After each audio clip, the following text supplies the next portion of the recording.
This hearing of the Subcommittee on Nutrition Oversight and Department Operations, entitled Hunger Amongst Veterans and Service Members, Understanding the Problem and Evaluating Solutions, will come to order. Welcome, and thank you to everyone for joining this hearing today.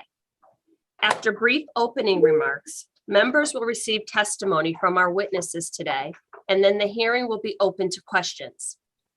Members will be recognized in order of seniority, alternating between majority and minority members, and in order of arrival for those members who have joined us after the hearing was called to order.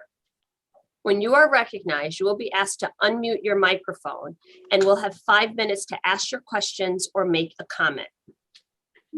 If you are not speaking, I ask that you remain muted in order to minimize background noise. In order to get as many questions as possible, the timer will stay consistently visible on your screen. In consultation with the ranking member and pursuant to Rule 11E, I want to make members of the subcommittee aware that other members of the full committee may join us today. I'll now begin with my opening statement. Thank you all for joining me today for this very important hearing, which will help our subcommittee better understand the food security challenges that our nation's veterans and service members face. This conversation is especially significant, given that tomorrow we observe Veterans Day, a day for us to honor those who serve and their willingness to protect our nation. I hope this hearing helps to highlight the reality that too many veterans face when their service has ended. Food insecurity is disturbingly rampant among our veteran population. On average, about 1.2 million households with veterans participate in SNAP each year. Tragically, studies estimate that a substantial portion of eligible veterans, as high as 60%, do not participate in the program. Food insecurity particularly impacts veterans who have recently left service, had lower final pay grades, or live in rural or low-income areas that have limited access to food. Their hunger can also be exacerbated by mental and physical health challenges, including service-related disabilities. It is unacceptable that in America today, we cannot ensure that veterans do not struggle with food insecurity after the completion of their services. This problem does not spare our active duty service members either, who, despite working every day to serve this country, face the same challenges with food insecurity. According to USDA, 22,000 SNAP households included service members in 2019, and it is likely that that number is only the tip of the iceberg, as many military families face barriers to accessing SNAP. Service members and veterans who face different barriers and situations, Service members and veterans face different barriers and situations that can cause or worsen food insecurity. Some of these barriers are common amongst food insecure Americans, while others are unique and may require targeted solutions. No person should ever go hungry in America. However, it is especially galling to see those who have dedicated their lives to serving our nation struggle to put food on the table. Today is not a hearing to review or investigate any particular bill or piece of legislation, but rather we will gather information from the witnesses in our efforts to search for solutions to ensure no veteran or service member feels the sting of hunger. I would like to take this opportunity to thank all of our veterans and service members. Please let me extend a heartfelt thank you and the gratitude of myself, and I'm sure every member of this subcommittee today and every day, for all you have done. We look forward to hearing from each of you and are committed to working to address this important issue. I'd now like to welcome the distinguished ranking member, the gentleman from Nebraska, Mr. Bacon, for any opening remarks he would like to give. Thank you, Madam Chair. I'll keep my comments fairly short. I echo your comments about Veterans Day. I thank all our veterans who are listening, and I'm one myself. It's about 6% of our population, our veteran community, and there's always going to be problems in the world. We need people to serve, to defend this great country, and we thank those who have. I appreciate that. And referencing one of the Madam Chair's comments, I'm also concerned we have veterans come out and they're having a hard time making ends meet. I think we should be trying to do everything we can to help transition these folks with trades. The various we're such a shortage of trade programs right now, whether it's truck drivers, welders, carpenters. There's opportunities to put our veterans into these really great paying jobs, and so I support a lot of programs to help with it, making that connection. And when it comes to our servicemen and women who may be needing SNAP, I really would like to hear from the military itself. Is this really a problem? We could have got one of our chief master sergeants of the Air Force or the equivalent in the Army or Navy, just to hear from them. What are they hearing with their E1s, E2s, and E3s in this area? Or we could have got someone from the personnel, like the A1s or the J1 for the joint staff, just to give us the ground level truth of what the military is seeing here. Because if this is a more rampant problem, well, the military needs to address it. And in the HASC, we can adjust pay levels to make this right. And there has been some discussion about doing that, but this is really an area where the HASC and the personnel subcommittee probably needs to be bore into, get to ground truth, and then find solutions within the military to solve. So with that, I'll yield back. I look forward to hearing what our panelists are saying.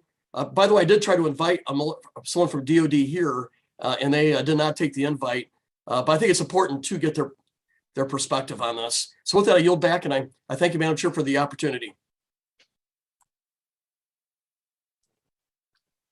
Thank you. Thank you, Ranking Member. And we will continue to look for solutions to get the information that you're seeking. I do believe that DOD has a policy that they don't testify on mixed panels. So we'll collect information from this group and see what we can do moving forward. I'm not sure if the chair or the ranking member are here and would like to offer any opening statements. I don't see either Mr. Chairman or Mr. Thompson, so I'll move on. The chair would request that other members submit their opening statements for the record, so witnesses may begin their testimony and to ensure that there is ample time for questions. Without objection, the chair is authorized at any time to declare the subcommittee in recess, subject to the call of the chair. And now I'll introduce the witnesses. I am pleased to welcome such a distinguished panel of witnesses to our hearing today. Our witnesses bring to our hearing a wide variety of experience and expertise, and I thank you all for joining us. Our first witness today is Ms. Mia Hubbard, who is the Vice President of Programs for Maison, a Jewish response to hunger. She provides leadership for Maison's advocacy, grant making, and strategic program efforts, and has been with the organization since 1993. Our next witness is Ms. Denise Hollywood, the Chief Community and Program Officer for Blue Star Families, a nonprofit that serves military families. In her role, Ms. Hollywood manages membership and volunteer programs, program design and delivery, policy decision and evaluation, and more. She received her Air Force commission from Cornell University and proudly served for 20 years.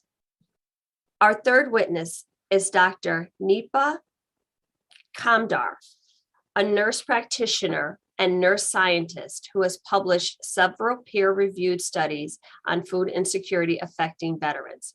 She is employed by the Veteran Health Administration and holds a faculty appointment at Baylor College of Medicine, but is testifying today as a private citizen. I hope I said your name right. Our final witness today is Mr. Tim Keefe. He is a veteran who served in the United States Navy. After being injured at work and completing all measures included in the workers' compensation process, Mr. Keefe found himself unable to return to work and fell on hard times. SNAP has served as a lifeline for him, as it does for many other veterans in similar situations. Welcome to all of our witnesses. We will now proceed to hearing your testimony. You will each have 5 minutes. The timer should be visible on your screen and will count down to 0, at which point your time has expired. Ms. Hubbard, please begin when you are ready. Well, thank you, Chairwoman Hayes, Ranking Member Bacon, and the distinguished members of the subcommittee. I appreciate the opportunity to testify before you today, representing my zone, A Jewish Response to Hunger. Let us step back for just a moment and reflect on how absurd it is that we actually even need to discuss this problem, one that should never have been allowed to happen in the first place, let alone to persist with little to no attention or action to address it. There is simply no reason that military families and veterans should experience the painful reality of hunger. As I will share with you, there are several straightforward actions that Congress, the administration, and federal agencies can take to address this preventable problem. My zone's work is grounded in Jewish values to pursue justice and to respect the inherent dignity of every person. We are guided by essential belief. Regardless of a person's circumstance, no one deserves to go hungry. We've made it a priority to spotlight issues and populations where large organizations and the government have yet to turn their focus. For nearly a decade, we have diligently led the national efforts to call attention to and address military and veteran food insecurity. In 2012, when we first became aware of the alarming number of military families struggling with food insecurity, we made it a priority to understand the issue and explore policy solutions. We thought it would be a quick fix, but here we are nearly a decade later facing a crisis. Time and again, my colleagues and I have been criticized, dismissed, ignored for raising this issue, both by policymakers and frankly, by some in the anti-hunger community. We recognize this is an issue that is often hidden, which is understandable since struggling military and veteran families do not want to call attention to their situation. But it is a crisis nevertheless, and we therefore call on you to immediately advance policy solutions. Your leadership and that of the administration and agency officials is urgently needed to chart a different course. Military and veteran families have been allowed to go hungry on your watch, and your inaction has allowed this situation to persist for years and to grow worse over the course of the pandemic, which has contributed to the worsening of diet-related diseases, loss in productivity, and even spikes in suicide rates. While this hearing and my testimony will address the issue of food insecurity for both currently serving military and veteran families, we must be clear that these are two different populations with distinct challenges, needs, and opportunities for policy change. So my proposals are twofold. For military families, Congress and the administration must support and prioritize inclusion of the full military family basic needs allowance provision in the 2022 National Defense Authorization Act. In 2019, following years of responding to objection about military families' access to SNAP, my colleague, Josh Protas, my zone's VP of Public Policy, devised and created this proposal to address those objections. And it's worked. The proposal now has broad bipartisan support in both the House and Senate, as well as support from countless military service and anti-hunger organizations across the country. We just need your help to get it across the finish line. In addition, the administration must take executive action to ensure that service members' basic allowance for housing does not count as income in determining eligibility for federal food programs. Congress must study and document, in collaboration with the administration, the full scope of military hunger and publish comprehensive data. And Congress should re-examine military pay levels, acknowledging that the composition and needs of America's military has changed significantly over time, and that changes to pay and benefits have not responded adequately. For veterans, Congress must protect and improve SNAP and encourage the VA to connect veterans to this essential program. Success should not be measured by how many food pantries operate at VA centers, but rather how many food pantries are necessary because veterans are getting the access to SNAP. We should integrate information about federal food programs into the Transition Assistance Program and the new Solid Start Veteran Suicide Prevention Program. And finally, we should listen to the voices of veteran and military families. Real stories from people like our witness who we'll hear from today, Tim Keefe, are essential to understanding the needs and barriers so that we can craft the right solutions. For my zone, this is a matter of mission readiness, troop retention, and future recruitment. And as policymakers, your role is essential and urgent. We welcome the opportunity to work with you on advancing these recommendations, and I look forward to your questions. Thank you. Thank you, Ms. Hubbard, and right under 5 minutes. Good job. I now recognize Ms. Hollywood. If you would unmute and please begin when you are ready. My name is Denise Hollywood, and I'm the Chief Community and Programs Officer for Blue Star Families, the largest national nonprofit organization supporting military and veteran families. We are nationally recognized for our annual Military Family Lifestyle Survey, the largest and most comprehensive survey of its kind, covering a wide variety of topics that impact military and veteran families. Today, I'm here to share with you what our surveys have revealed about food insecurity. In 2020, 14% of enlisted active duty family respondents and 12% of veteran family respondents reported low or very low food security. While a greater proportion of junior enlisted family respondents indicated that they were food insecure, this issue was not limited to the junior enlisted ranks. Our data also suggests that military families of color are struggling with food insecurity at higher levels than their white peers. Blue Star Family's early findings align with existing research regarding wealth inequality in the United States. It is worth emphasizing that in the military community, food insecurity is an issue that primarily affects families rather than single, unattached service members.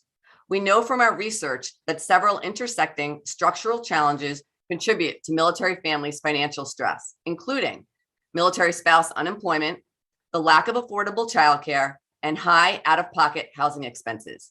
Each of these factors and others can undermine a military family's financial readiness and contribute to food insecurity. Military spouses face significant barriers to employment. The unemployment rate for military spouses was nearly 7 times greater than the national unemployment rate pre-pandemic and has not decreased significantly since 2012.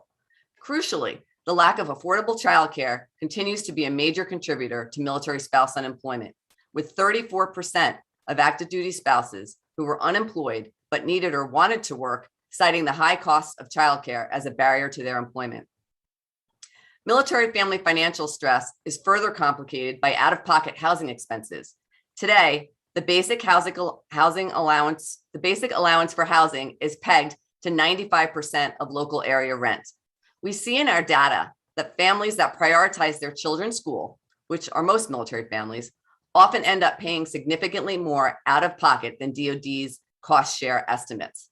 Additionally, our data shows that barriers, both bureaucratic and psychological, exist that prevent military families from accessing federal nutrition assistance programs.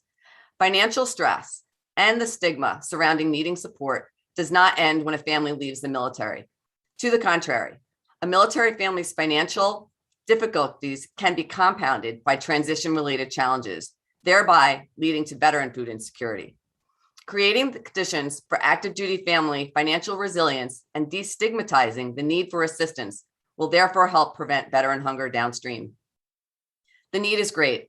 Between May 2020 and October 2021, Blue Star Families hosted 50 food security related events, including drive-through food distributions, grocery store gift card distributions, sustainable gardening events, and holiday meals for families in need. We helped to increase the immediate food security for over 7,000 military and veteran families through these programs. However, we must work to address the underlying factors that contribute to food insecurity among military families. These issues are persistent and will take time to resolve. We encourage you to amend Section 403K, Title 37 of the United States Code to exclude the Basic Allowance for Housing, BAH, from being counted as income when calculating eligibility for the Supplemental Nutrition Assistance Program, SNAP, and other federal nutrition assistance benefits. Including BAH in the evaluation of SNAP eligibility creates an artificial and unnecessary barrier for military families, as the allowance is a non-taxable portion of a service member's pay that allows for equitable housing compensation. Addressing this barrier, which many military families face in accessing food assistance, would help those struggling to make ends meet during this unprecedented pandemic and would boost the financial resilience of those military families. I would like to thank again the distinguished members of the subcommittee for their efforts to eliminate military and veteran hunger. Those who make significant sacrifices for our country should never struggle to put food on the table for their families.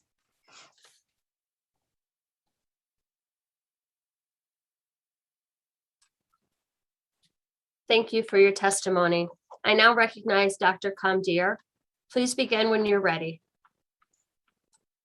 Good afternoon, Chairwoman Hayes, Ranking Member Bacon, and distinguished members of the subcommittee.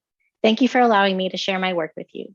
As a nurse practitioner and researcher, I recognize food insecurity or the lack of access to healthy food is a threat to the well-being of veterans who have served our nation. Nearly all the veterans who participate in my research ask what I will do with the information they openly and bravely share. This opportunity to testify before the members of this subcommittee allows me to directly communicate what I learned from them with those who have the power to make change. Before I begin, I'd like to clarify that although I'm employed by the Veterans Health Administration and have a faculty appointment at Baylor College of Medicine, today I'm presenting to you as a private citizen. The views and opinions expressed in this testimony are mine and do not necessarily express the official policy or position of Baylor College of Medicine or the Veterans Health Administration.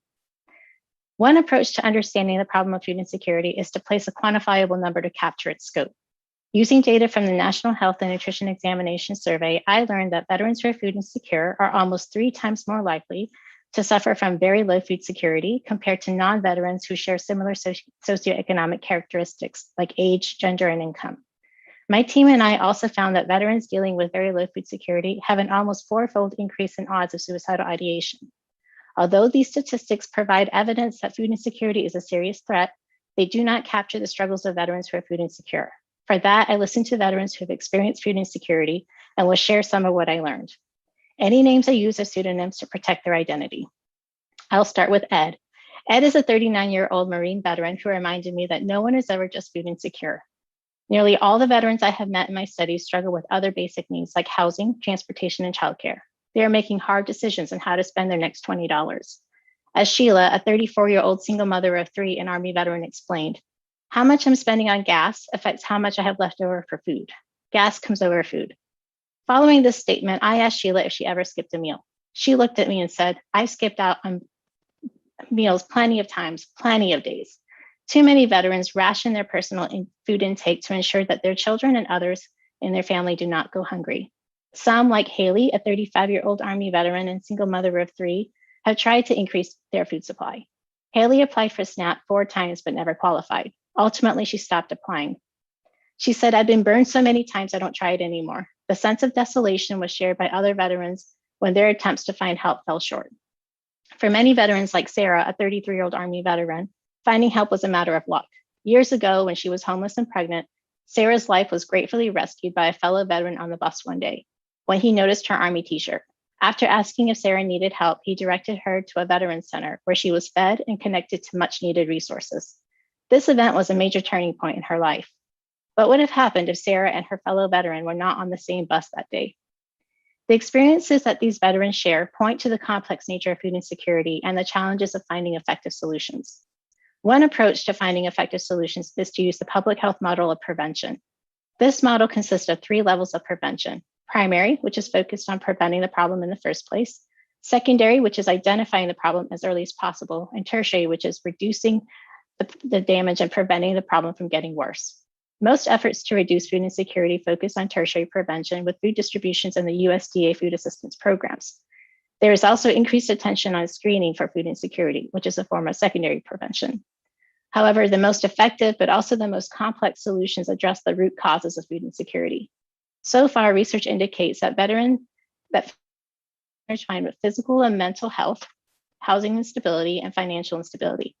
This means that efforts to address food insecurity need to tackle these. Additionally, veterans have described the initial 6 to 12 months post-separation from active duty as being a time of high risk for food insecurity. This is also a time when they run out of money, may still be looking for a job, and may not have yet received care for health-related issues. Thus, another proactive approach to reduce their risk of food insecurity is to leverage the Transition Assistance Program to facilitate registration into the Veterans Health Administration so that veterans have access to healthcare and auxiliary support like social work. This is also a prime opportunity to encourage transitioning service members, especially those who are enlisted grade 7 or below, to apply for SNAP. Moving forward, I encourage all who strive to reduce food insecurity among veterans to balance the need to address immediate food shortages with the need to address contributing factors. Once again, I thank the subcommittee, and I wish all veterans in the subcommittee and abroad a very happy Veterans Day.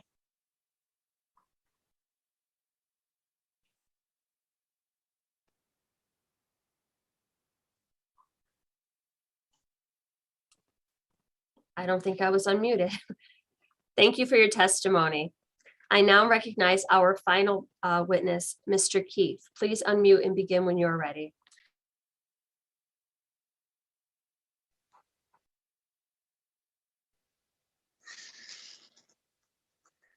Good morning or afternoon. Now I'm confused with all the Zoom stuff. But Chairwoman Hayes, Ranking Member Bacon, and distinguished members of the subcommittee. My name is Tim Keefe, and I'd like to start by saying that I've worked since I was 11 years old. I never had to worry about being hungry. I just work and I'd eat. It wasn't until I couldn't work that I experienced real hunger, what that was about. I suffered an injury at work, as the chairwoman said, and after 2 years of surgeries and physical therapy, occupational therapy, it was another 2 years before I could get even the status to get back to work, as the Department of Labor had me medically unable to work. So with no income or address, by that time I became homeless. I applied for SNAP benefits and received $194 worth of food. This was crucial. However, but because of work restrictions, I was cut off after 3 months. I brought all my paperwork to SNAP and the declaration by the Department of Labor that I was medically unable to work. I was told that this did not qualify me for disabled status, in which the work restriction would be waived. I showed my doctor's paperwork, which basically cleared me from work, although the Department of Labor wasn't reading it that way. This was to no avail. I then asked for the paperwork I needed to volunteer to satisfy the work restrictions that way. The screener told me he didn't feel comfortable putting me into a volunteer situation with my injury. So I asked, what do I eat? He said, there was an appeal process that I could go through and appeal the decision. And so I asked, what do I eat until then? I waited in silence for a solid minute as he stared blankly back at me and finally said there was nothing he could do for me. In the year that followed, I filed appeals to both SNAP and the Maine Department of Labor for a change in status, but I lost all of them. In the meantime, I had to add 7 holes to the belt I was wearing to keep my pants up. My conditions devolved into that of a caveman. That's all I could think of. I'm living like a caveman. False. No, nothing better than that. Foraging took up a lot of my time. But once a month, I could hitchhike 25 miles to visit in either direction, actually, which was fortunate. I could visit the food pantries there. I was able to fill a backpack with enough food to give me a meal a day for 2 weeks if I stretched it. Still, there were more days than I care to remember where there was nothing to eat. The food bank offered supplemental food once a month and had me eating 1 meal a day. But the food bank has limited resources, and I'm truly grateful for that food, but I know that I still lack nutrition and calories. SNAP, in my particular case, would have gone a long way to bolster my health during this time, as I continued to wade through a seemingly endless appeals process. Unfortunately, I can tell you firsthand that when you have gone a couple days without food, your whole being cries out for it. The desperation I can't explain. You can't sleep, as tired as you are. You can't do anything but think about it and try to get food. I contemplated stealing food. I could hitchhike down to the supermarket and fill a backpack, and if I got caught, I'd go to jail and I'd eat. If I got away, I could have the food and I'd eat, but I was able to resist this urge. It's a desperation I wouldn't wish on my worst enemy. A little more than a year later, I turned 50 and aged out of the work restrictions. I immediately reapplied. I think I was in there on my birthday, if I'm not mistaken, and received that $194 benefit. It amounts to about $6.45 a day. But it didn't take long for my health and energy to increase. I started gaining the weight back. The return of SNAP benefits meant that I could concentrate on improving other areas of my life. And a year later, I was working again. I would like to also raise awareness for the veterans who are not disabled, but are returning to society with the unique experience of having to adjust from a combat zone to everyday life. Surely we can feed them. When I swore into the Navy in Boston, I was ready and willing to give my life for this country.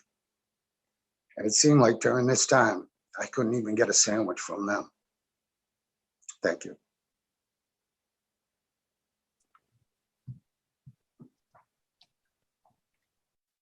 Thank you for your testimony, Mr. Keefe.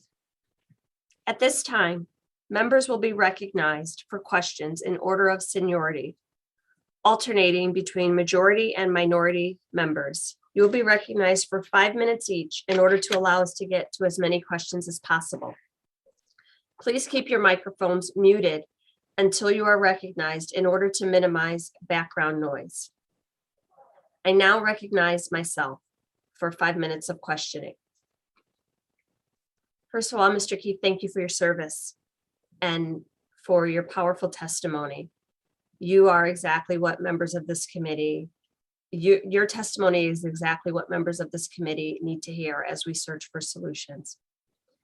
I understand that after you turned 50, you were able to access SNAP benefits since the time limit on benefits for adults without dependents phased out at that age.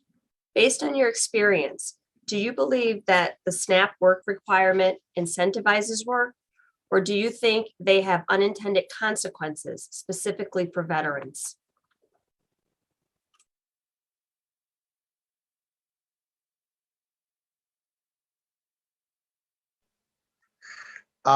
Well, definitely unintended consequences. I feel like there was like a fissure that I fell through this thing, this catch-22 that just opened up in front of me and swallowed me up. So definitely that. The work restrictions, I mean, isn't laying your life down the line enough work?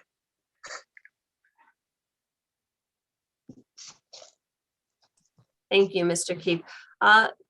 Ms. Kamder, you mentioned in your testimony the sense of desolation that veterans feel when they are denied assistance. How can we better address hunger and food insecurity among veterans who are living on the poverty line? And based on your research, would allowing people to save more money while still qualifying for SNAP, for example, raising the asset limits, be helpful in this situation? I do believe that one of the reasons why many of the veterans who told me that they applied for SNAP couldn't qualify was because their disability counted as income. So if the disability could be removed as an income qualifier, then perhaps that would open opportunity for more of them to get SNAP benefits. I'm sorry, can you repeat the first question that you had? Yes, I said, how do we better address hunger and food insecurity amongst veterans who are living on the poverty line? So I think having those safety nets available to them, having access to those safety nets is critical. That addresses the immediate needs that they have. But then also we need to consider childcare, transportation, housing, because they're all so interrelated. So if we only focus on food and we neglect those other important and critical needs, we're only addressing part of the problems that they're facing.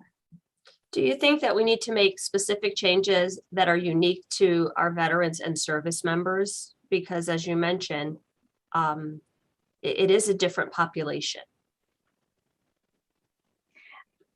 They have their own unique culture. And I do believe that the way we approach them to help them needs to be unique to their culture.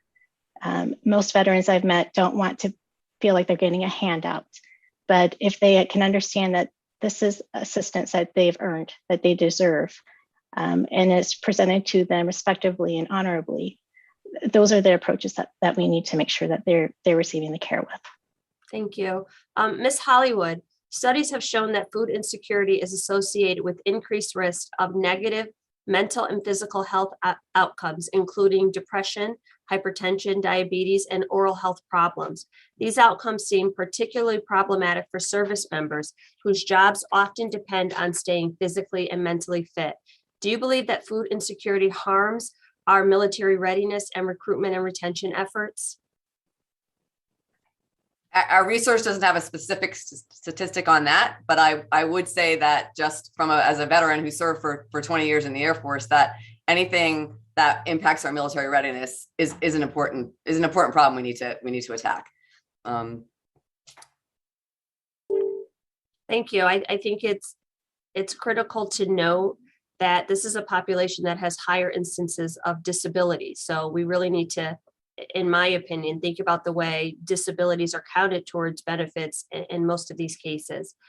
Thank you all for your thoughtful answers to my questions. I yield back, and I now recognize the distinguished ranking member, Mr. Bacon, for his questions. You can unmute. And thank you, Madam Chair. Thanks for all the testimony today. And Mr. Keefe, thank you for sharing. Did you say that they wouldn't allow you to have disability? Did I understand it correct? Or you weren't offered a disability recognition? Yeah, so of course I went to the feds and had them examine me for federal disability, and they said, no, I was fine. My doctor said, my condition would improve. I had a torn cartilage in my hand, which I see people working with one hand. I just didn't understand what was happening to me at the time. Okay, thank you, sir. I appreciate it.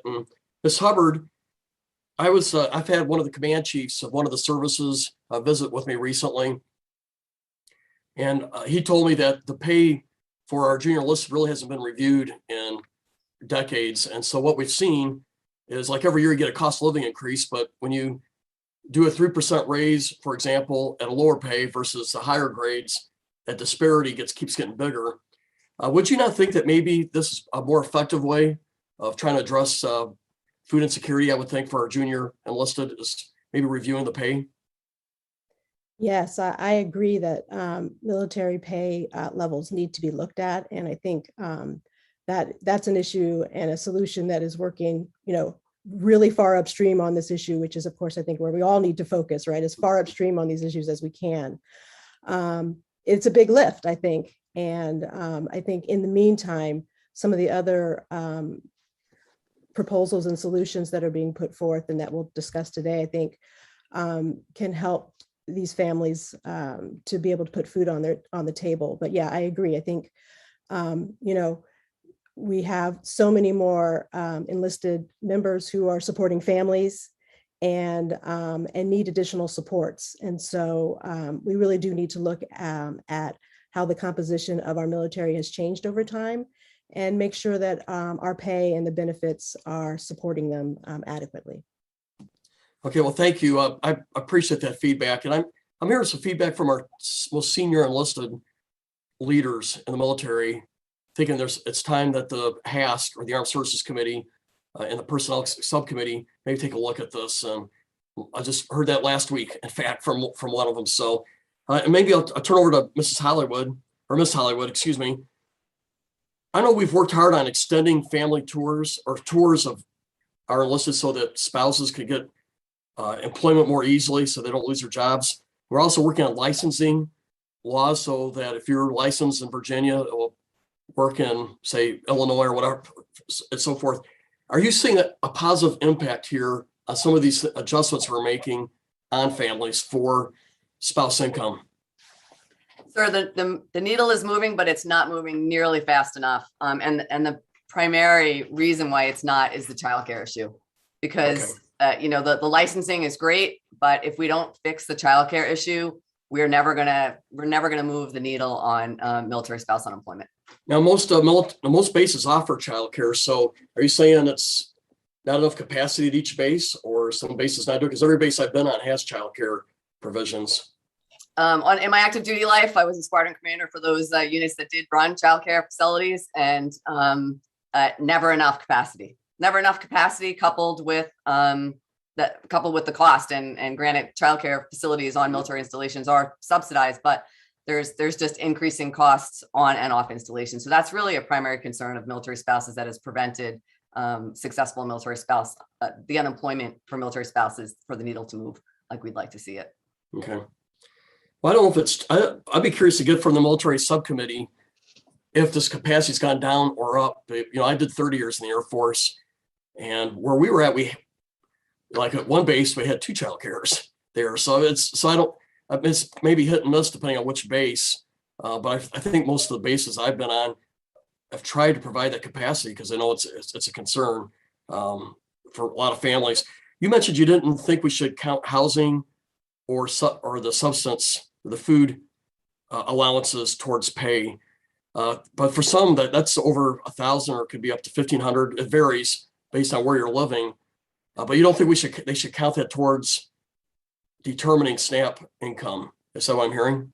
Yeah, I think we need parity with our civilian military family members need parity with their civilian counterparts. This is taxable. This is not taxable income. BAH isn't taxable, the housing allowance. So it almost feels like having BAH be part of what makes you eligible or not eligible for SNAP is a disservice, and it's not on par with what our civilian counterparts would have. Do civilian counterparts get BAS and housing allowance?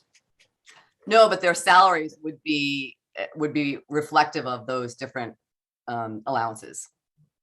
Yeah, I guess it's a debatable point, but I appreciate your perspective on it. Then one other thing I guess I'm out of time, so I better yield back to the Madam Chair. So thank you. I was going to let you go, Representative Bacon. I'll add from the committee, thank you again for your service. 30 years is quite impressive. And to Ms. Hollywood, to your point, highlighting the childcare issue, that is part of the President's Build Back Better agenda to offer universal pre-care and a 7% cap for childcare costs, because we've heard this over and over from different communities. I now recognize the gentleman from Massachusetts, Representative McGovern. You have 5 minutes for your questions. Well, thank you very much, Madam Chair. And look, this is not a new issue. We've been talking about this. You've been talking about this. I know Mazzone has been talking about this. And others have been, Blue Star families have been talking about this for years. The bottom line is that the powers that be haven't done anything about it. The Pentagon has known this for years. And yet, they have not come up to the Hill and asked that we not count the housing allowance toward total income, so that those people who are struggling could actually get SNAP. They haven't done that. And they haven't been up here, shaking the trees for a better compensation for enlisted service men and women. That has to change. I mean, we know there's a problem. There was a problem here. For anyone to apply that there's not a problem is ignoring reality. And by the way, it's not just amongst active duty service members, it's amongst our veterans. Mr. Keefe, I want to thank you for your service to our country as well. And I want to thank you for sharing your story today. I first learned about you through a Washington Post article in which it talked about what you went through. And I think all too often, the voices of people with lived experiences are left out of policymaking. And I hope that my colleagues on this committee who have advocated for harsher time limits and work requirements are listening to your testimony, because in real life, things don't fall into nice, neat categories. There's a lot of gray area. And that's where your situation is. And by the way, the average time that somebody is on SNAP anyway is less than a year. But in your case, you've clearly laid out how cruel these requirements are. They do not make sense, and how complicated the lives of people living in struggling in poverty are. So I want to ask you, what kind of things would have helped you make ends meet after you lost your job? I mean, what can Congress do to better help people who fall into your situation, in addition to not having these harsh and cruel time limits or work requirements? How could the system have been more helpful to you? Well, to start with, a complete audit of the workman's comp system would probably reveal a couple things. Well, you know, it dawned on me that the Department of Labor's decision didn't affect SNAP, and the federal decision didn't affect the Department of Labor's decision. It dawned on me these agencies are at odds with each other in dealing with me at the time. And it was creating quite a vortex that I was falling into. The paperwork on the appeals I have for all this is ridiculous. What would have helped me, as the doctor said, stopping the bleeding, immediate stopping the bleeding. If I could have gone to, you know, the military medical center and gotten something to eat and maybe a box of food or something, that would have been great. And I'm mirroring the food banks because this is an effective program. These people give you food. You walk out of the building with food. There was no red tape in between. There's no anything. They give you food. You know. But clearly, if there had been no arbitrary time limit on your SNAP benefit, that would have helped, right? That would have provided you, right? Which, you know, and again, you know, real life is complicated. It doesn't fit into nice sound bites. And I really appreciate your testimony. I know I'm running out of time, but I do want to thank my friends in Mazzone for their attention to this issue. They have for a long time been sounding the alarm about the seriousness of the hunger problem amongst our active duty servicemen and women, but also amongst our veterans. I mean, people who put their lives on the line for our country, people who served our country, are in this situation where they don't know where the next meal is going to come from. All of us should be ashamed. And again, this is not a new revelation we're hearing here today. We've been hearing about this for a long time. The question is whether or not we're going to do anything about it, or whether we're going to raise questions as to whether this is all real. It is real. And I think, you know, we've heard from Mr. Keefe. There were lots of other people, you know, talk to our friends at, you know, at Blue Star Families as well. They have documented case after case after case. So look, we know there's solutions here. We have to act. We got to do something. And I know I'm out of time, but I want to thank you all for your testimony. This is really helpful. And as we approach Veterans Day, let's all resolve that we're going to, you know, by next year have done something so that we don't have to hear these stories, and we've actually helped make people's lives better. I yield back. Thank you, Mr. McGovern. I now recognize the gentleman from Tennessee, where it's 70 degrees today, Representative Desjardins. Thank you. I appreciate it, Chairwoman. And thank you to our witnesses for appearing today. Clearly, this is an important topic, and it almost seems as if we should have the VA committee and HAS committee included today to discuss this, because they're all intertwined.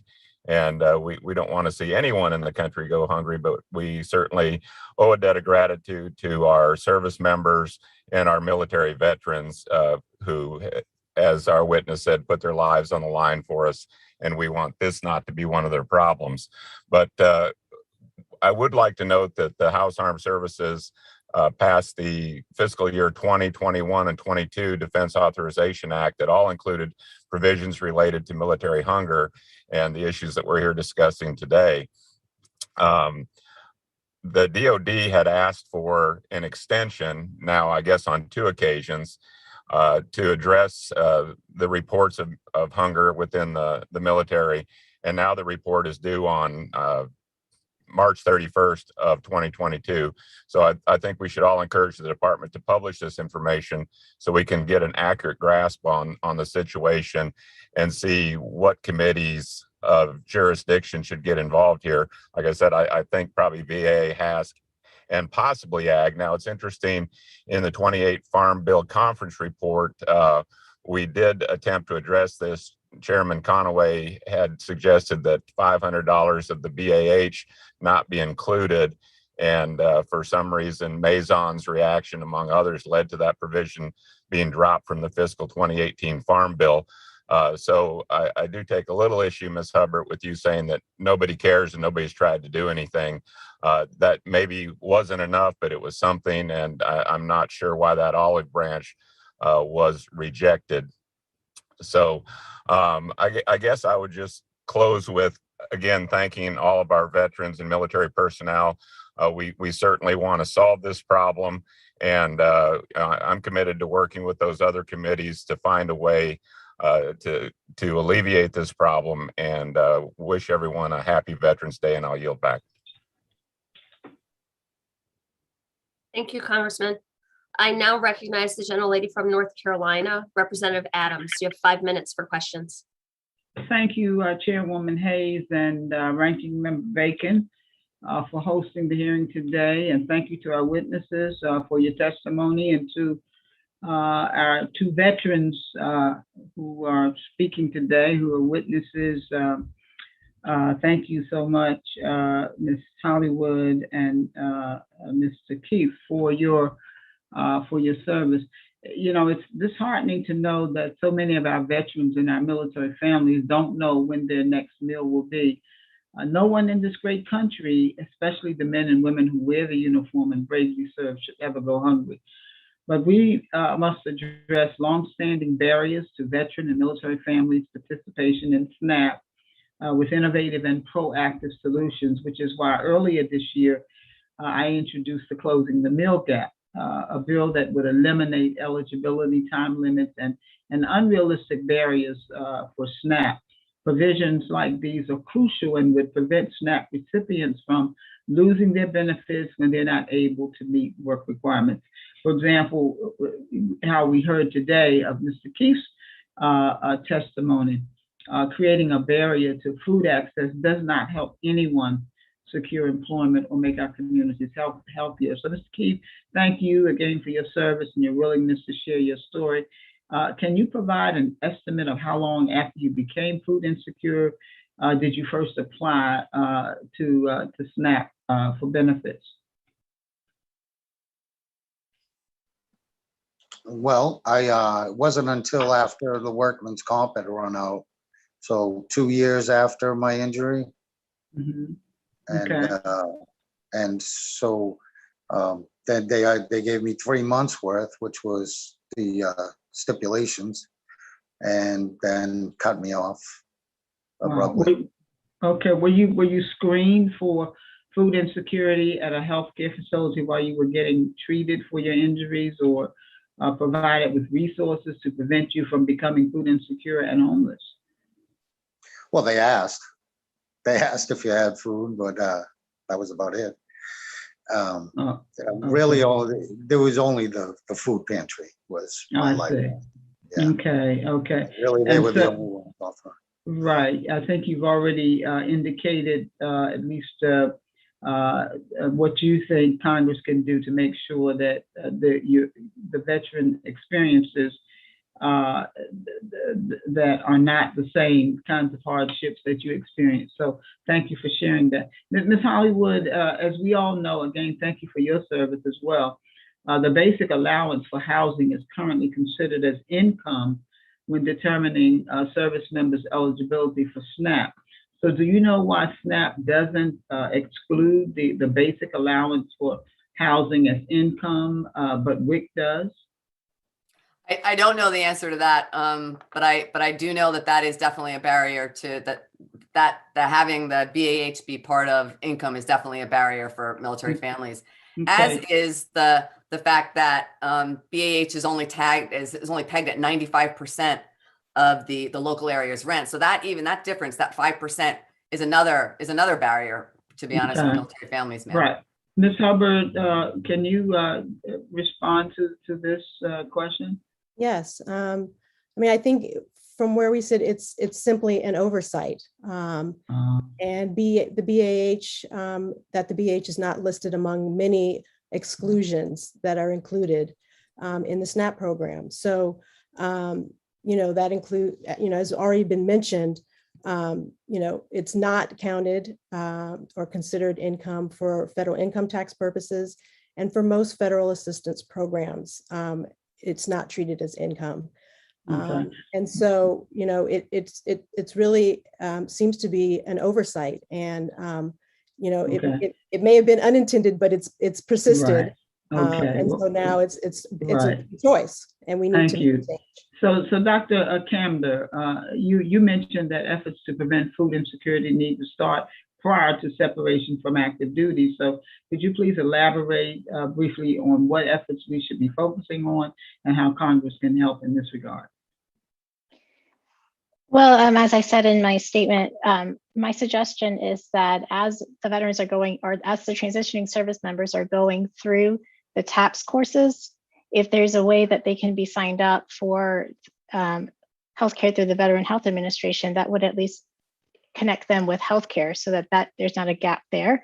Right. And then once they're in the VHA system, they would have access to other support systems like social work and case managers who can direct them when the needs arise, or Right. hopefully prevent the need from arising. Well, thank you very much. I'm out of time, Madam Chair. I'm going to yield back. Thank you, Representative Adams. I now recognize the gentleman from Indiana, Representative Beard. If you can unmute, you have 5 minutes for questioning. Well, thank you, Madam Chair and Ranking Member Bacon. You know, I really appreciate this hearing today, but I'd really want to start off too, just by saying and expressing my appreciation to all of our nation's veterans and for all of those that have worn the uniform of the United States Armed Forces. And I want to thank Mr. Keefe for his testimony. My question really deals with the concern I have about, hunger in any demographic, but I'm especially concerned about, and has been expressed here already today, about veterans and active duty personnel. So I'm concerned that I don't feel that we have the kind of data that we need to make the analysis, and we don't have I don't know that we have an overall feeling of engagement. So my question then is to any member that would like to address this.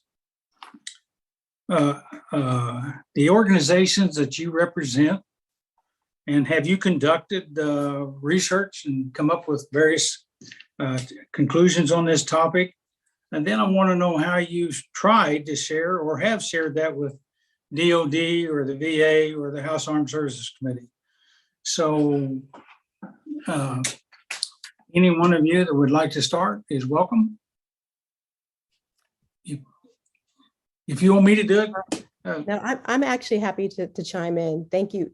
Thank you first for your service, Representative Baird, and for the question. It's an important one, this issue of the lack of data around these issues. Obviously, we don't have enough data, and the federal government has not collected enough data, and there are definitely some gaps that need to be filled. And thankfully, we have colleagues in the field who have conducted studies and tried to give us information that we can use to make better public policy. But the federal government really is the place that has the capacity, the reach to really document this issue and needs to be held accountable to do it. And it's that lack of recognition that's really a problem.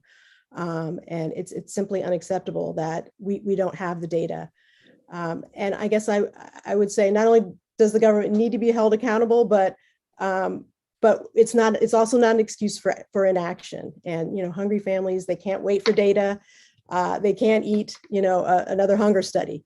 And so while we need to continue to really push for the numbers, we also have to act. We can't wait any longer.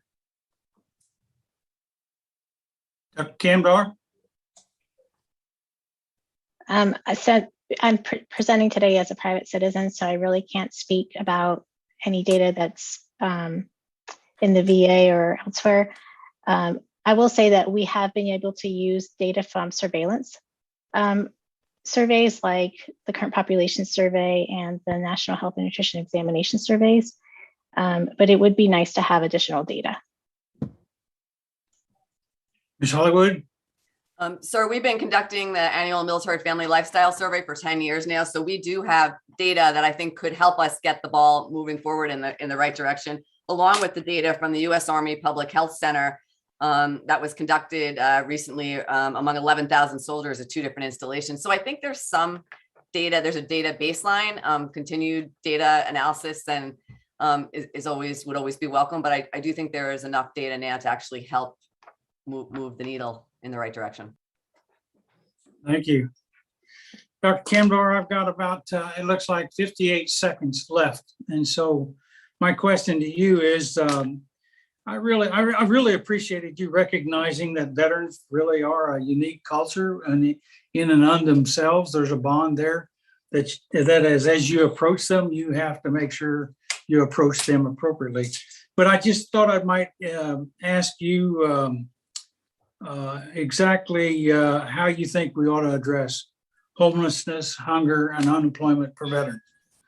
And you got 26 seconds, not to put pressure on you. I don't have an eloquent answer in the 15 seconds I have left to address that, but I will say that veterans depend on other veterans. So some solution, I think the veterans are the best people to go to ask, how can we help you? And that's the approach that I take in my research. I don't have the solutions. I turn to the veterans to ask them, how can I help you? How can we help you? Nice job. You did it really within time. So with that, I yield back, Madam Chair. Thank you, Representative Baird. I now recognize the gentleman from Illinois, Representative Rush. You have 5 minutes for your questions. Please unmute and begin. Well, thank you, Madam Chair, and the ranking member for convening this particularly important hearing this morning. You know, I joined this conversation as a veteran of our armed services and also as a pastor of a local church that takes seriously the charge to feed the hungry and provide services for all of our wanting citizens and needy citizens. As a pastor of a church, as a congressman, and also as a Vietnam era veteran, these roles have informed my perspective on the importance of addressing food insecurity for our veterans and also for our active service members. Madam Chair, let me make sure that I am clear on this. Our veterans are one of our nation's most appreciated and most valuable assets. Their sacrifices should be again appreciated, and their requisite skills should also be eagerly anticipated in regards to our nation's future. And that said, Dr. Camner, I agree that the three-tiered approach is critical to prevent, to stop, and to treat the damage caused by food insecurity. While I agree with Ms. Hubbard's call to not allow the federal government to abdicate its responsibilities to the charitable sector, I firmly believe that there is a role for religious organizations and not-for-profits in this vital work. Churches, community organizations know their communities best, most of all, and they work with their communities on a day-to-day basis. And they are able to marshal food and intervene to provide assistance to the very veterans that we are concerned about, if they are given the proper support by the federal government. So my question, Dr. Cantor and Ms. Hubbard, what is the current role of churches and not-for-profits in providing primary, secondary, and tertiary prevention of food insecurities? And how can the federal government better empower them to play a more effective role? Well, I can address how churches can play a role in the secondary and tertiary prevention. Most of the veterans that I've encountered, when they are in need, they go to the community for assistance. And churches are one of those safe spaces that can ask their congregation, including those who are veterans, if they need assistance, if they're lacking any, if they're short on food. So screening would be one of them. And then the tertiary prevention, as you stated, churches are there to help, and they can be that source for that immediate needs. The ones that helped Tim stay alive for all practical purposes.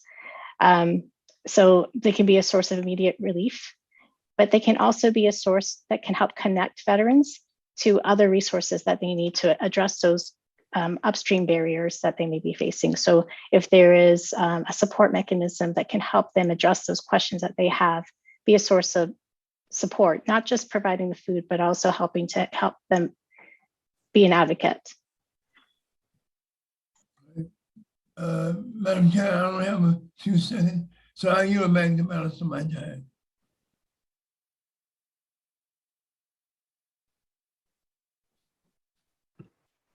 Madam Chair, I yield back the balance of my time. I'm sorry. I now recognize the gentlelady from Louisiana, Congresswoman Letlow. Thank you, Chairwoman Hayes. As we look to tomorrow to recognize Veterans Day and show our utmost appreciation to the men and women who courageously stepped up to the line of duty to fight for the freedom we all share here at home, I'd like to extend a special thank you to the veterans testifying before us today and all the other service members and veterans for their service to our great country.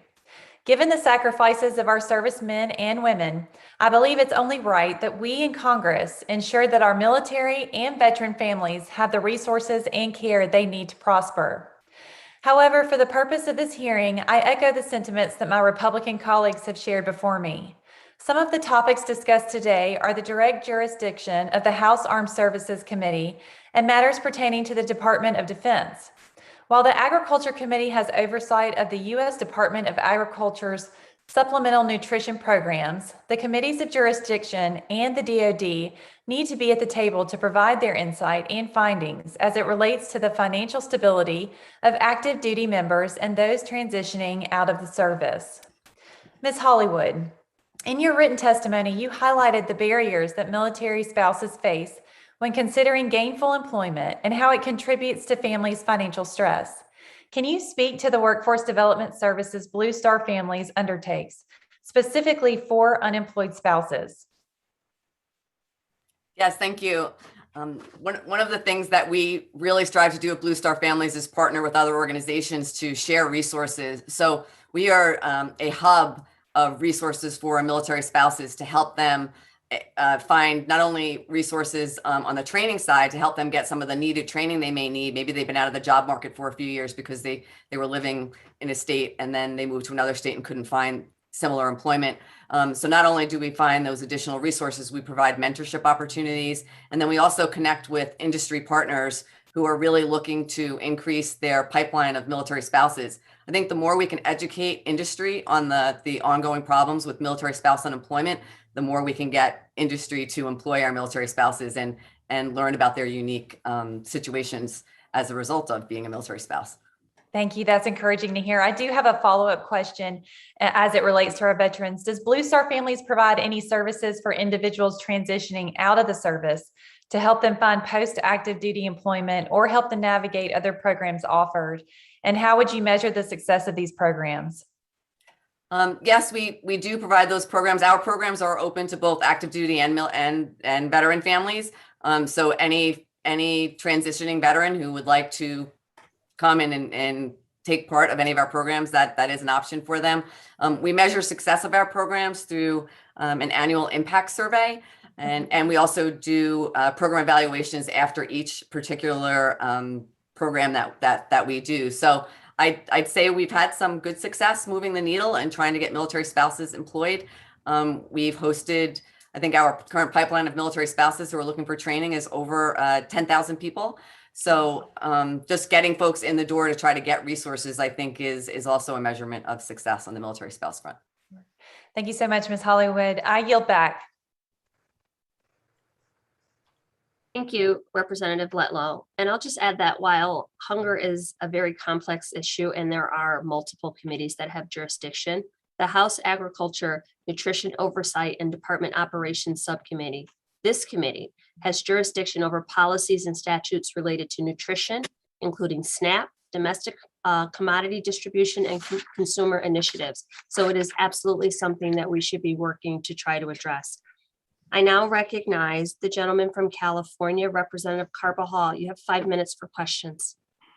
Thank you, Chairwoman Hayes and Ranking Member Bacon. My Central Coast District is home to a robust military community, including active duty military personnel and many veterans who have devoted their lives to protecting our country. As a veteran myself, I'm committed to ensuring that our brave men and women who have sacrificed so much for our country, along with their families, have the resources they need. Ms. Hubbard, as has been discussed, you highlight barriers service members face when their basic allowance for housing is treated as income, and which can affect their eligibility for federal nutrition programs like SNAP. You also highlight other factors that increase the service members' chance of being food insecure, like base salaries that do not reflect the reality of our modern military force, and the lack of access to affordable childcare. The Military Hunger Prevention Act, a bipartisan bill I co-led with members of this subcommittee, including Representative Panetta, Ranking Member Bacon, and Representative Baird, would create a basic needs allowance to support low-income service members who are not eligible for SNAP. Could you please speak on how this bill would improve the crisis at hand? I know you've touched on it already, but if you could expand on it, I would greatly appreciate it. Yes, thank you. Thank you for the question and for your support and leadership on this. The Military Family Basic Needs Allowance, if enacted, would basically call on the DoD to automatically notify service members of their potential eligibility for this allowance if they're at or below 130% of the federal poverty line, which is the base minimum of the gross income threshold for SNAP. And, you know, it's the DoD doesn't have all of the household's information. And so a service member would have to report additional income, including their spouse's income. They could opt out if they chose not to participate. But if they did qualify and were able to participate, they would basically get kind of a plus up in their base pay, which would put them at above the 130% poverty line. And it's really an opportunity to respond to the barriers that we're seeing in SNAP and to be able to give these service members a little extra money they can use to respond to basic needs. So, you know, we've got bipartisan support for it, and I'm really hoping we can get it done. It's the full provision is in the House NDAA. The Senate version, unfortunately, does include the BAA as income. So that particular version of it would not be as effective, and we're hoping that the House version will be the version that ends up in the final NDAA bill. So we really appreciate your work on it and your leadership and those on the committee who've also supported us. Thank you. And following up to that, could you also speak on how this bill could help improve mental health outcomes for our military serving families? Yes, thank you for that. I think a number of us have mentioned in our earlier remarks about the correlation between food insecurity and negative mental health outcomes, including suicide. And so I think responding to food insecurity is a critical action that we can take to address the crisis of increasing rates of military suicide. And so I think whether it's, you know, the screening that we're doing or in the care that is being provided. And one of the things that I mentioned was the Solid Start program, the Veteran Suicide Prevention Program, and being able to make sure that folks are getting information about food insecurity and about resources that they can use, including the SNAP program, to address it, will help with this interconnection between food insecurity and mental health outcomes. Thank you so much. Madam Chair, I yield back. Thank you for your questions. I now recognize the gentlelady from New York, Ms. Jacobs. I'm not sure if she's on. Okay, the next witness that I had on the Republican side is Representative Kamak from Florida.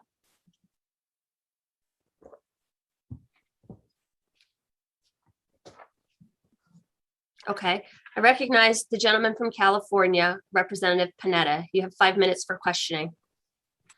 Thank you, Madam Chair. I appreciate this opportunity. And of course, thank you to all of the witnesses, as well as my colleagues who are not just interested, but actually focused on doing something about this pressing issue. So thanks to all of you, and especially the witnesses who are willing to discuss some of these tough issues of military hunger and hunger amongst our veterans.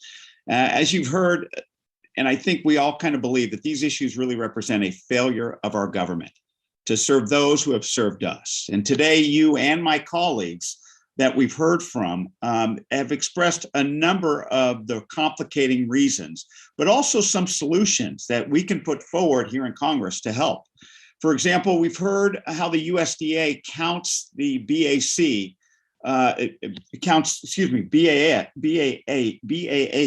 towards income when considering SNAP eligibility. That's resulted, as you know, in low-income military families being disqualified from SNAP and having to rely on food pantries and food banks for emergency food assistance. That's why, to address that specific issue, I introduced the Bipartisan Military Hunger Prevention Act, which you've heard discussed, talked about. And I was fortunate to have the support of my colleagues on this panel, Reps. Bacon, Baird, and Carbajal. And this bill would make up for that loss by providing military households with the basic needs allowance to purchase groceries. Now, although it's unfortunate that SNAP military families must resort to that program, I do believe it's our responsibility to ensure that those families, at the least, have access to this necessary support that they need to lead healthy, food-secure lives. Now, we're going to continue to work on this policy in the conference NDAA, and I encourage all of my colleagues, not just on this hearing, but throughout Congress, to join in that effort. Now, we've also heard what we must do to support our military spouses who struggle with unemployment. That's why I was proud to introduce, along with Representatives Delgado and Bacon, the Military Spouse Hiring Act, which would make military spouses eligible for the Workforce Opportunity Tax Credit, so that businesses are actually incentivized to hire those married to our service members. We got to do more to take care of those who have protected us, who have served us, and not deter the good men and women from enlisting or serving in our armed services. Now, let me just hit on the bill, if I could, a couple of questions on the Military Hunger Prevention Act. As we noted, that BAH counts as income when determining SNAP eligibility. Now, my legislation would address the unacceptable situation and ensure that these families are able to put food on the table. And so, Ms. Hubbard, I know you've talked about this already, but how would a food allowance change the circumstances for service members who are currently relying on food banks if this legislation was passed? Well, as you mentioned, it would basically give folks some additional resources and increase their purchasing power for things like food, for their basic needs. I think we want to see that. I think if folks are, if they don't have these resources, they are turning to the charitable sector for food, and that's unacceptable. I think there's nothing wrong with food pantries for emergency needs, but it's unacceptable that service members are turning to pantries routinely to help feed their families. And so this benefit would really enable folks to have some additional resources to be able to adequately address their basic needs for food. I agree. And I think your word unacceptable is more than appropriate. I got a few minutes left. Ms. Hollywood, you note that one intersecting issue, along with the issues that we've discussed with the basic allowances for housing, is military spouse unemployment. And as I've noted, and I just talked about the Military Spouse Hiring Act, which would make military spouse eligible for the Work Opportunity Tax Credit. How would that help address the unemployment crisis amongst military spouses? And if you could also elaborate on the key drivers of military spouse unemployment in your answer. So the main key driver is the lack of childcare. Another key driver is, military spouses unfortunately need flexible and a lot of times remote work, because if you've got a military spouse who's deployed for 6 months out of the year, it's a much different dynamic than than a family whose spouse doesn't go on deployments, right? So then you're left with a whole other set of problems. But I think anything that helps move the needle for military spouse unemployment and gets employers more interested in hiring military spouses, as this act would do, would be a great move in the right direction. So I think that would really open the door to more employers pursuing hiring of military spouses. Thanks, Ms. Hollywood, and thanks to all of our witnesses for highlighting such an important, unacceptable issue as what we've been talking about today. I yield back, Madam Chair. Thank you. Thank you, Representative Panetta. I'm not sure if the gentleman from New York rejoined, Representative Jacobs, or the gentlelady from Florida, Representative Kamek. Okay, I now yield to the gentleman from Florida, Representative Lawson. You have 5 minutes for questions.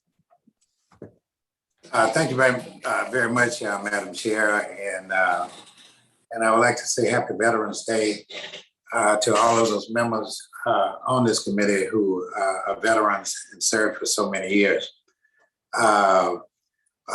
My question would be primarily to Ms. Hubbard right now, but anyone on the panel may answer. Ms. Hubbard, you mentioned in your testimony the need for Congress to explore transitional benefits for service members and their family leaving the military service. In your opinion, what sort of services should be included in the transitional benefit, and how long should they last? Well, thank you. Thank you for the question. And I think that period of transition between active service and transition back to civilian life, I think is a critical time. And it is a time when the risk at for food insecurity can rise. And so I think the VA and the DoD need to do a better job at improving kind of the policies and the systems that help folks making that transition. One of the things that I mentioned in my testimony was for the TAP program needing to be a better bridge to federal food programs like SNAP. I think, from my understanding, the program could be more effective at delivering information about those resources. I think oftentimes folks who go through the program, it's kind of like a fire hose of information that is hard to retain. And so I think thinking about different ways to be able to link people to these resources during their transition is important. And then the other piece is looking at providing a 6-month transitional SNAP, a temporary targeted transitional SNAP program for exiting service members at a certain rank level, so that they don't have to worry about food security during those 6 months while they're establishing themselves, while they're finding a home and finding job and getting back on their feet in the civilian world. So something like that I think would be very helpful for service members during that critical time. Did anyone else on the panel want to comment on that? So I think getting upstream of some of the problems will also help with transitioning veterans. So, back to my earlier comment about the 95% of the local housing, military members get 95% of the local housing. As a person who moved 10 times in 20 years, every time you move, you have out-of-pocket expenses, and that just kind of complicates things as you then transition out of the military. So getting upstream of those problems, I think, is another way to solve this. And one other question I wanted to ask to the committee for the panel is, does military ranking, regardless of what branches of service you come out, has a great deal to do with whether you're going to have food insecurity? And this is a big. Our research shows that it's mostly junior enlisted and other enlisted, more senior enlisted families, particularly face food insecurity. I would like Mr. Keefe to comment on that. Well, it wasn't exactly an issue for me, but I did see that happening when I got out, and people I know, yeah, you didn't make much money when you were in. You're not going to have much money when you leave. If you're in the higher ranks, you're going to make more money. You have the savings. You're going to be able to afford it. It's kind of reflective of American society in general. But I mean, we're only as good. Somebody said great country. I think we're only as great as our most disenfranchised person, and that should never be a veteran. That is amazing. And I also, like my colleagues, Mr. Bacon and some of them, to think about after serving 30 years or so, what it was like when they exit the military. And Madam Chair, since I only have a few more seconds, I'm going to yield back. I don't think I can get the other question in, which that I have in the state of Florida, the third largest veteran population according to the Census Bureau. And about 800,000 those are women. And I worry about the transition of women back into the workforce and SNAP benefits and everything else with kids and so forth. But I don't have enough time, so with that, I yield back. Well, thank you, Representative Lawson, and thank you for bringing that to the attention of this committee. I now recognize the gentleman from the Northern Mariana Islands, Representative Sablan. Oh, did I lose him? Okay. I will yield to the gentleman from New York, Representative Maloney.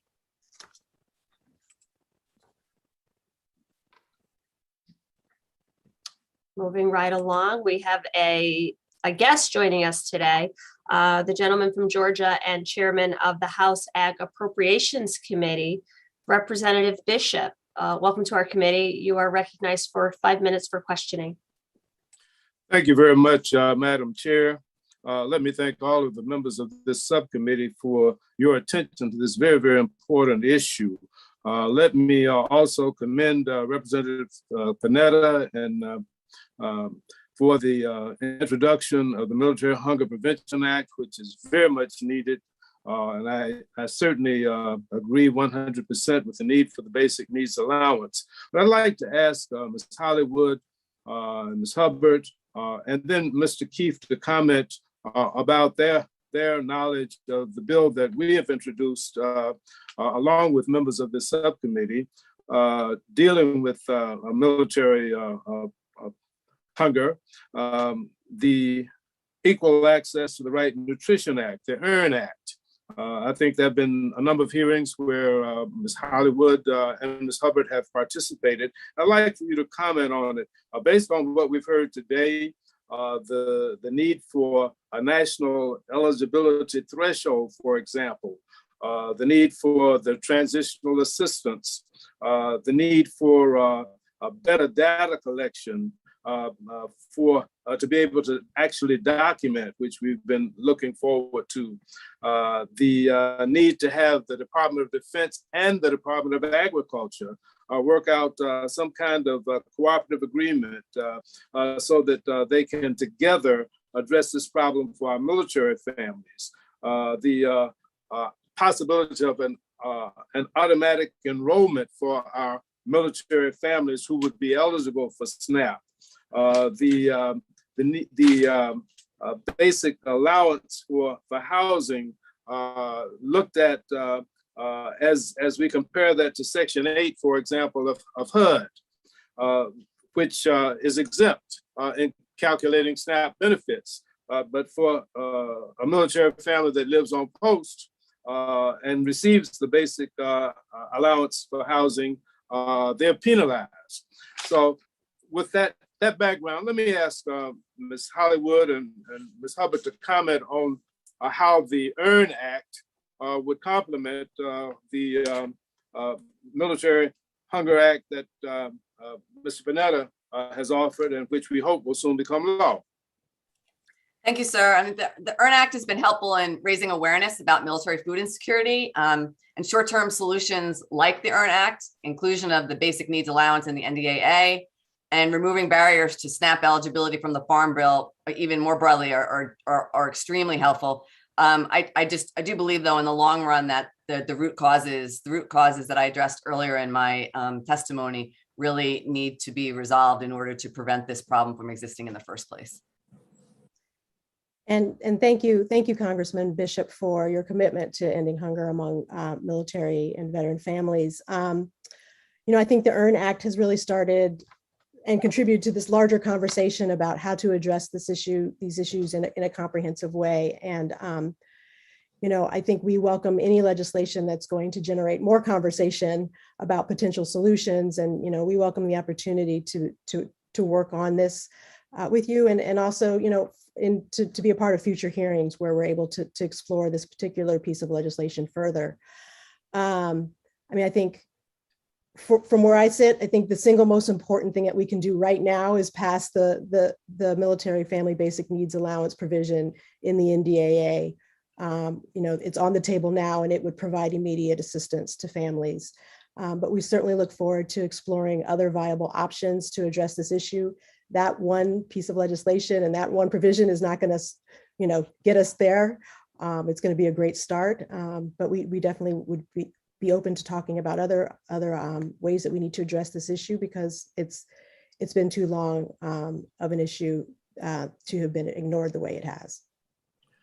Thank you. I think my time is about expired, but if you could share some top-line conclusions from your upcoming report with Blue Star families on the disproportionate impact that Black and Hispanic families in general face, particularly.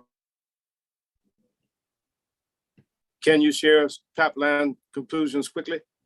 Sir, I don't have the actual stats right now, other than that our research did actually say that that military families of color, and we haven't released. We just conducted a military families of color study this summer. The results aren't all finalized yet, but our top line results do show that food insecurity is higher in military families of color than their white peers. We'll be releasing those results in February of 2022. Thank you very much. And thank you, Madam Chair, for allowing me to participate in the hearing as the interloper. Thank you.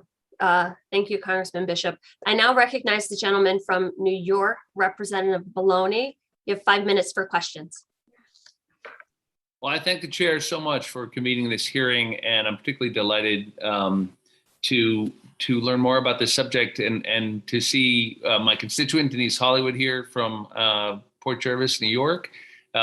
People who don't know the area may not realize that Port Jervis is in western Orange County, New York, out on the border with Pennsylvania and New Jersey, but it's also, not that far from the United States Military Academy at West Point. And so right now, I think, the largest construction projects in the Army are at West Point. We spend, and properly so, a huge amount of taxpayer dollars making sure we have the best trained, best equipped, most extraordinary group of young officers anywhere in the world coming out of the United States Military Academy. And yet, just a few miles down the road, an organization like Blue Star Families, right, is working on an issue that represents a whole nother spectrum of the reality that so many people who serve in our military face. And so I really just want to give you an opportunity to explain to folks who may find this hard to believe, what the unique barriers are, Ms. Hollywood, to military families when they're trying to access the SNAP benefits that they've earned. And it's particularly glaring to know how many are accessing benefits because they're food insecure and their families. But of course, there's a great number that are eligible that aren't receiving those benefits. And I'd love to give you an opportunity to talk about that if you could. Thank you, sir. And yes, I was up at West Point yesterday. A lot of construction going on in that area. So one of the things I think that we've seen in our research is that, and whether it's food insecurity or whether it's financial insecurity, that military families, you have to go through your chain of command to get help. Oftentimes you have to go through your chain of command to get help. And there's this stigmatism that's associated with that. So I think really trying to overcome that, even with terms like maybe food insecurity isn't the right way to approach it with our military families and our veterans. Like maybe we need another, nourish to flourish, or some other way that we can help destigmatize this issue with our military families. So then again, getting them the access that they need to those resources. The three real areas that we talked about getting down upstream of the problem: military spouse unemployment, the unreimbursed relocation expenses that all military families get every time they move, and then just the out-of-pocket housing expenses because of the housing allowance doesn't meet the 100% of the actual rents in that area. I think those are the three main causes that we see that actually, continue to make this problem not go away for military families. And I know you've done important work on this with the Military Family Lifestyle Survey, and if you could just expound on that a little bit, please, because we've certainly seen this in other areas where we're trying to help our vets and their families, and sometimes yes, there's a reluctance to ask for help, and that barrier, which is sometimes self-imposed, is particularly, I think, challenging. Talk a little bit about how we can do better on that, and what some of the survey work you've done can tell us. We've been doing this Military Family Lifestyle Survey. It's the largest of its kind for 10 years now. And what we do then, we're not a lobbying group, but we are an advocacy organization. We try to bring the results of these surveys to senior government leaders to help us move the needle. Our theory of change is we listen, partner, share, and act. So what we try to do is listen to what military families are really saying. And we get a lot of great input from military spouses who really bear the burden of military moves. They bear the burden of childcare. They bear the burden of maybe household incomes that aren't as high as they would like because of spouse unemployment issues. So when we gather this research, then we work with partners to try to find creative solutions, and we share that information with government leaders to help us advocate for solutions such as the ones we've discussed today on this panel.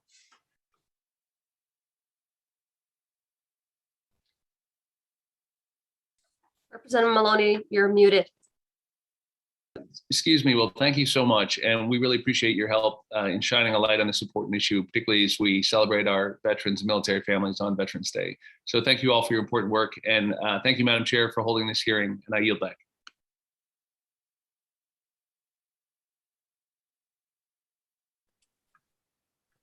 Thank you. Mr. Keefe, it seems like you're the only one that knows how to work the mute button here. I think that brings us to the end of our member questioning. If there are any other members on the platform who would like to ask a question, I will now recognize you.